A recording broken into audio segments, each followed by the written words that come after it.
नमस्कार, मैं मिशन सारस्वत लक्ष्य कैरियर गाइडेंस सेंटर में आपका हार्दिक अभिनंदन स्वागत है।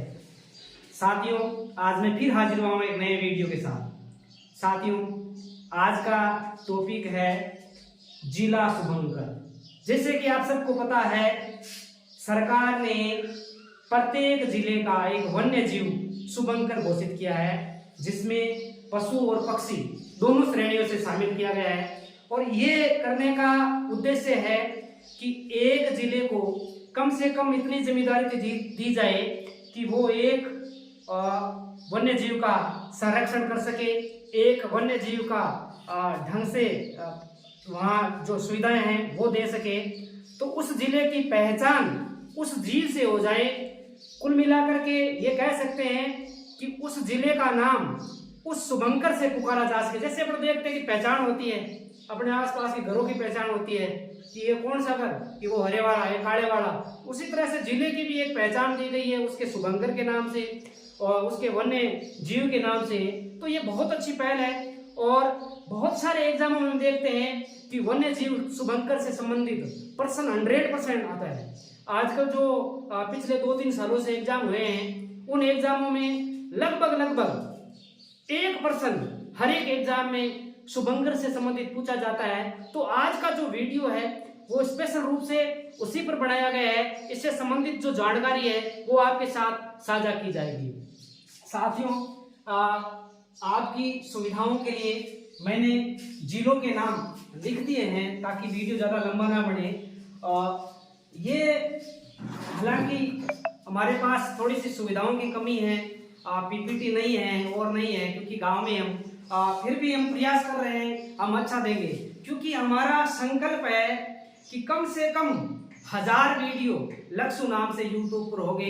ये मेरा ही संकल्प नहीं है, ये जो मेरी टीम में अहोभागी सदस्य हैं माही भाई, उसका भी संकल्प है कि कम से कम हम 1000 वीडियो इसमें जोड़ेंगे, लक्ष्य नाम से यूट्यूब पर डालेंगे, ताकि लक्ष्य नाम 1000 वीडियो वाला नाम बन जाए। साथियों, हम शुरू करते हैं जिला शुभंकर।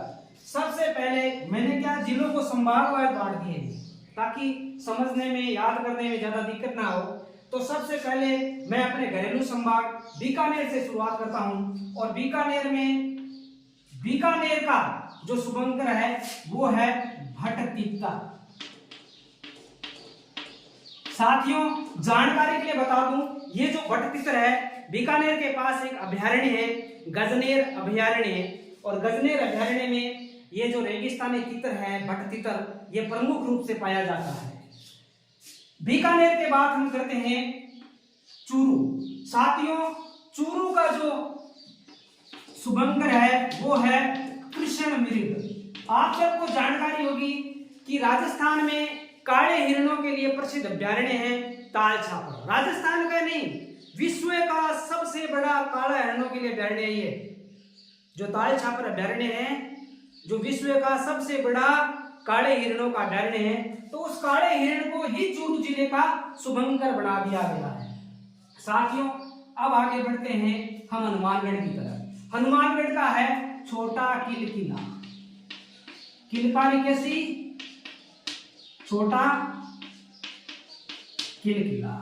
साथियों, हनुमानगढ़ के बाद हम चलते हैं गंगानगर। और गंगानगर का है चिंकारा। याद रखना, एग्जाम में जरूर प्रश्न आएगा। चूरू का शुभंकर क्या है? ऑप्शन ये दे देंगे, आपको क्वेश्चन वर्ग याद रखना है। या और जिले का पूछ ले, चिंकारा कौन से जिले का शुभंकर है, तो आपका उत्तर होना चाहिए गंगानगर। साथियों, बीकानेर के चारों हो गए। बीकानेर का है भटतितर, चूरू का कृष्ण मृग, हनुमानगढ़ का छोटा किलकिला और गंगानगर का चिंकारा। बीकानेर के बाद हम बढ़ते हैं जोधपुर की तरफ। जोधपुर का है कुरंजा। साथियों, जोधपुर के पास एक गांव है खिंचन, और जो खिंचन गांव है वो कुरंजा पक्षियों के लिए प्रसिद्ध है।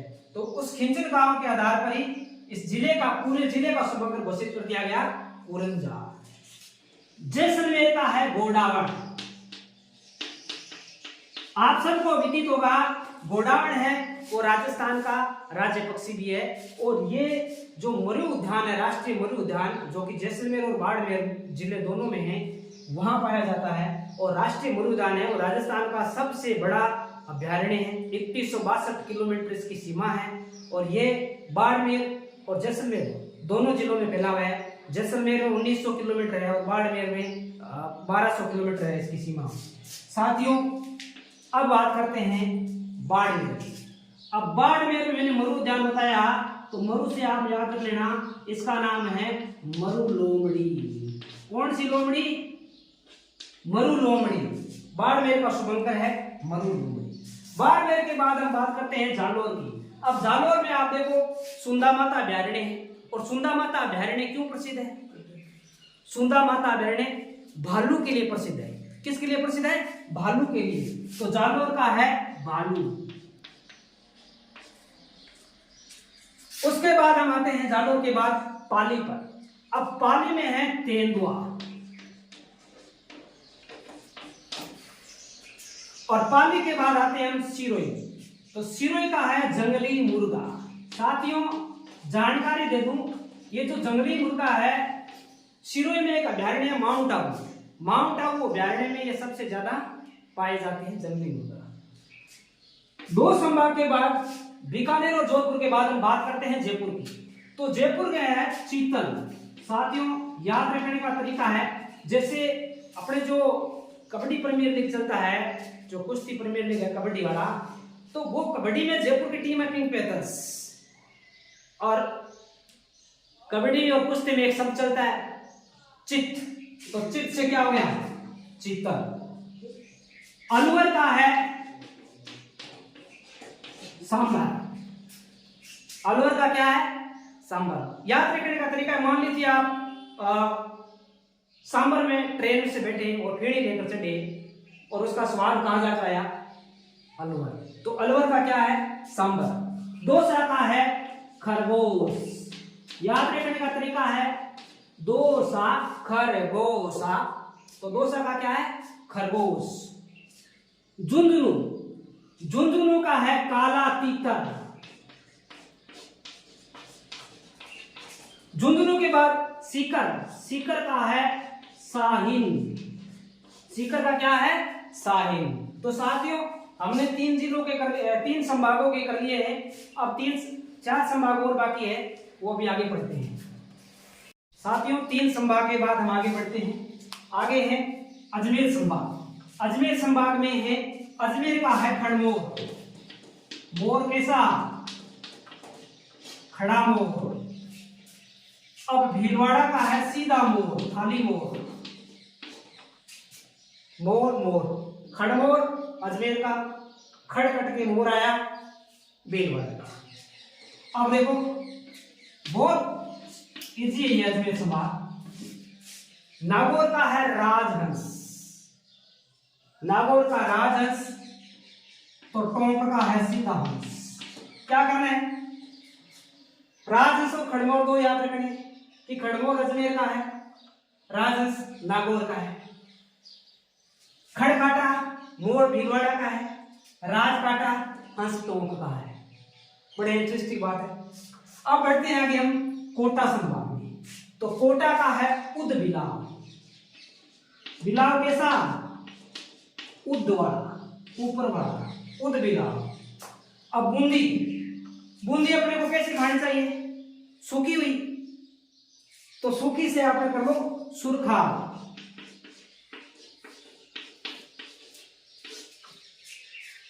बारा।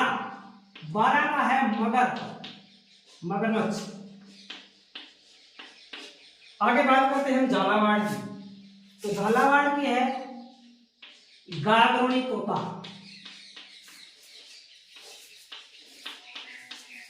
साथियों, जो ये गागरोनी तोता है उसका दूसरा नाम हीरामन तोता है। और इसकी विशेषता है कि ये मानव की तरह हूबहू बोल सकता है, मानव की नकल कर सकता है ये गागरोनी तोता।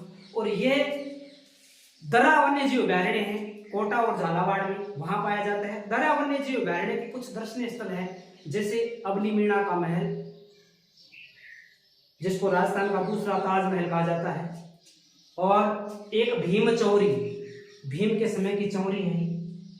अब कोटा संभाग के बाद हम आगे बढ़ते हैं उदयपुर संभाग। उदयपुर का है बीजू,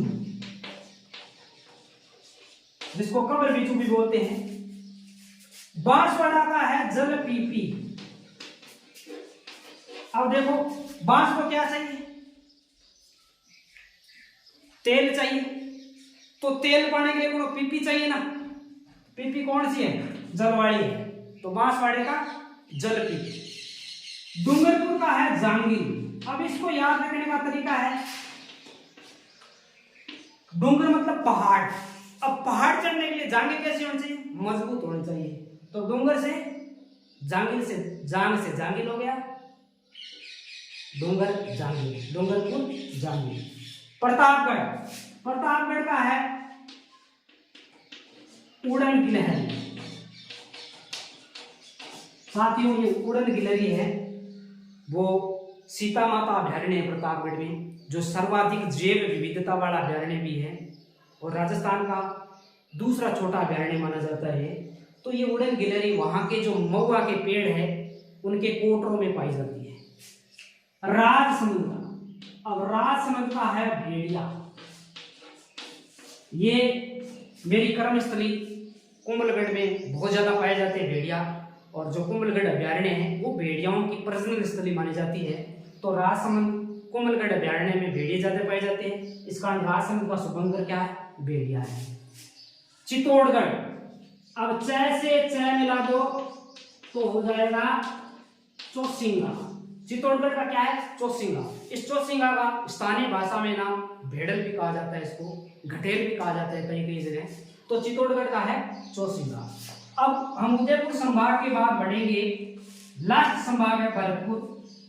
अब भरतपुर का है सारस।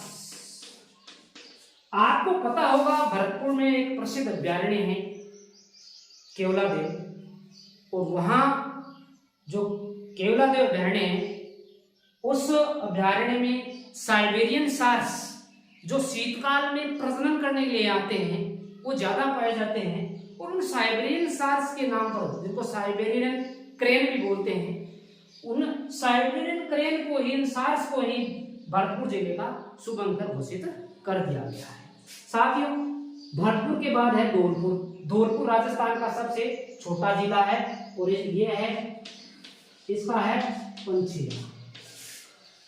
धौलपुर के बाद है करौली। करौली का है घड़ियाल। आपको पता होगा चंबल नदी बहती है करौली, धौलपुर, कोटा, तो वहां क्या कि घड़ियाल ज्यादा पाए जाते हैं और वहां एक चंबल घड़ियाल अभयारण्य भी है। तो उन्हीं घड़ियालों को संरक्षण देने के लिए करौली जिले का शुभंकर घड़ियाल घोषित किया गया है। अब लास्ट है सवाई माधोपुर। आपको पता होगा सवाई माधोपुर में एक प्रसिद्ध अभयारण्य है रणथंभौर, और रणथंभौर अभयारण्य में आपको पता होगा बाघों का संरक्षण, जो बाघ संरक्षण की योजना है वो सबसे पहले राजस्थान में रणथंभौर अभयारण्य में शुरू की गई। तो बाघों को संरक्षण देने के कारण रणथंभौर अभयारण्य में सबसे ज्यादा बाघ पाए जाते हैं। इसी कारण सवाई माधोपुर जिले का शुभंकर ही घोषित कर दिया गया है बाघ। साथियों, आज हमने 33 जिलों के 33 शुभंकर पढ़े हैं। आगे आने वाले वीडियो में और नई जानकारी के साथ उपस्थित होंगे। आज के लिए इतना ही, धन्यवाद।